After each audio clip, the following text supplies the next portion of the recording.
Hello friends, இன்றைக்கி நம்ம சேனலில் என்ன பார்க்க போகிறோன்னா மைனஸ் பார்க்க போகிறோம். ஸோ மைனஸ்க்கு தேவையான பொருட்கள் என்னென்னு சொல்லி பார்த்துடலாம் வாங்க.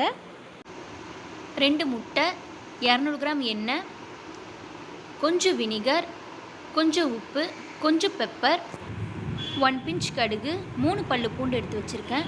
இதெல்லாம் எதுக்குன்னு பார்த்தீங்கன்னா, நம்ம எக்கு சேர்க்கறதுனால ஸ்மெல் வரும். ஸோ அதனால் அந்த ஸ்மெல்லாம் வராமல் இருக்கிறதுக்காக தான் இந்த கடுகு, பெப்பர், பூண்டு இதெல்லாமே போட்டு நம்ம செய்கிறோம்.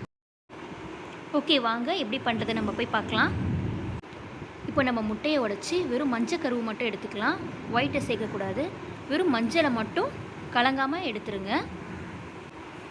மஞ்சள் கருவை கலங்காமல் எடுத்து அதை நம்ம ஒரு பவுலில் போட்டு வைக்கலாம்.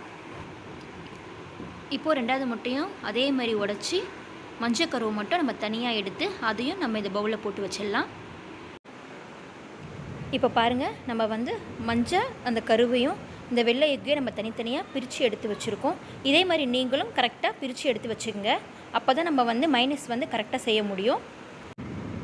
இப்போ பீட்டரை வச்சு நம்ம நல்லா மிக்ஸ் பண்ணிடலாம். அந்த எல்லோ கருவை நல்லா மிக்ஸ் பண்ணிவிட்டு நம்ம வச்சுருக்க அந்த 200 கிராம் எண்ணெயை இதில் கொஞ்சம் கொஞ்சமாக ஊற்றி ஆட் பண்ணி நல்லா மிக்ஸ் பண்ணுங்கள்.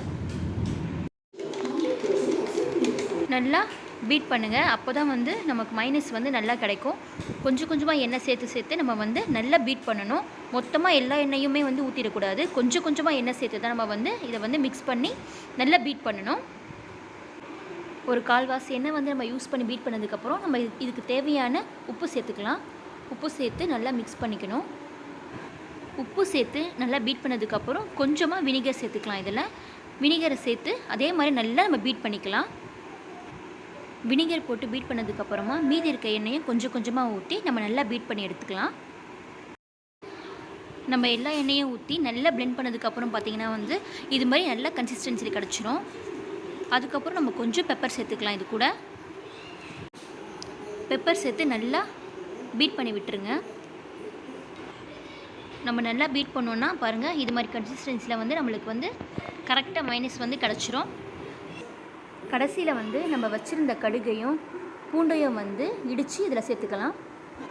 நம்ம கடுகு சேர்க்கும் போது கடுகை வறுத்து அதுக்கப்புறம் பொடியாக்கி தான் சேர்க்கணும். ரெண்டுத்தையும் சேர்த்து நல்லா பீட் பண்ணி விட்டுருங்க. அவ்வளோதாங்க, நமக்கு தேவையான மைனஸ் கிடச்சிருச்சிங்க. அதுவும் கரெக்டான கன்சிஸ்டன்சியில் நம்மளுக்கு கரெக்டாக மைனஸ் கிடச்சிருச்சிங்க. இதை நம்ம வேறு பவுலில் சேஞ்ச் பண்ணி வச்சிடலாம். இந்த வீடியோ உங்களுக்கு யூஸ்ஃபுல்லாக இருக்கும் நம்புகிறோம். லைக் பண்ணுங்கள், உங்கள் ஃப்ரெண்ட்ஸ் அண்ட் ஃபேமிலி மெம்பர்ஸ்க்கு ஷேர் பண்ணுங்கள். இது வரைக்கும் நம்ம சேனலை சப்ஸ்கிரைப் பண்ணலாம், உடனே சப்ஸ்கிரைப் பண்ணிவிடுங்க. அது மட்டும் இல்லைங்க, பக்கத்தில் இருக்க பெல் பட்டனையும் கிளிக் பண்ணிவிடுங்க. அப்போ தான் நான் வீடியோ போடும்போது உங்களுக்கு நோட்டிஃபிகேஷனில் வரும். பாய் ஃப்ரெண்ட்ஸ், அடுத்த வீடியோவில் சந்திப்போம்.